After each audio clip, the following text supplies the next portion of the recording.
Mini vlog ni Kreng! Ngayong araw nga ay mag-grocery kami at igagala namin yung mga bata. Aalis na nga yung asawa ko kaya mamimili na kami ng mga kailangan niya. Dahil nga may iwan kami mag-iina dito, kailangan may stocks na din kami sa bahay. First time namin magkakahiwalay ng ganito katagal. Kaya hindi ko pa talaga alam kung ano yung mararamdaman ko. 2 years nga pala siyang wala dito sa Pinas kaya hindi ko talaga alam. Pero syempre kakayanin naman yan, di ba? O siya, ayun nga, dalawa na yung cart na kinuha namin para hiwalay yung kanya tsaka sa amin. Yung mga binili nga namin dito ay yung kakailanganin lang namin for 2 weeks. Mami Gummy.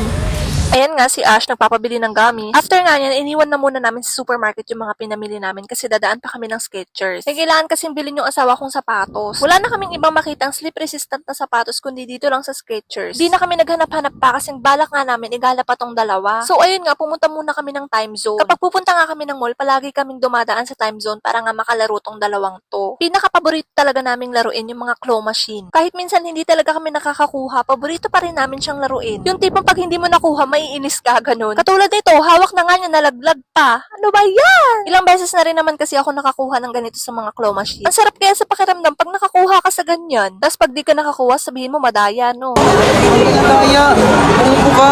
O, di ba madaya daw? Pero totoo, meron talagang mga claw machine na kumakapit. Tapos meron din talagang claw machine na kapit mo na yung item, tapos malalaglag pa siya. Pero kahit hindi naman kami nakakuha, nag-enjoy naman kami. Simula high school nga kami ng asawa ko, lagi na kami nagta-time zone. Mas gusto namin yung naglalaro kami kasi talagang nag-enjoy kami. Kaya talaga yung nagkaanak kami, bukod talaga sa Kidsuna, nandito lagi kami sa time zone. Naiwan nga namin yung time zone card namin kaya napabili kami ng bago. Tapos 250 lang yung niload niya dyan, tapos may free 50 pa. So parang 300 yung laman ng card namin. Pag pumupunta nga kami dito, hindi pwedeng hindi sila maglaro dito sa bowling. Tapos kinakabahan ako kasi yung anak ko, binabato yung bola, matigas pa naman yun. Ngayon pa nga lang namimiss ko na yung asawa ko kahit nandito pa siya. Pero ganun talaga, kailangan niyang gawin yun kasi para sa amin din naman yun. Anyways, yung ibang machine talaga dito is nagdi-dispense siya ng mga tickets. So ayun nga, kailangan ipunin yung tickets para may pangpalit ng item pag naipon mo na. Pero since bago nga yung card namin ngayon, wala pa tong ticket na laman. Ayun, nag-ikot-ikot pa kami sa time zone para makalaro tong dalawa. Ako talaga kasi okay na ako talaga sa claw machine. Syempre hindi mawawala sa kanila yung basketball, di ba? Sobrang nag-enjoy nga tong dalawa. Syempre pati kami nag-enjoy na din. At ayun na nga, pagkatapos namin maglaro, yung mga ticket na nakuha namin, kinonvert na namin sa e-tickets para nandun na siya sa card. 124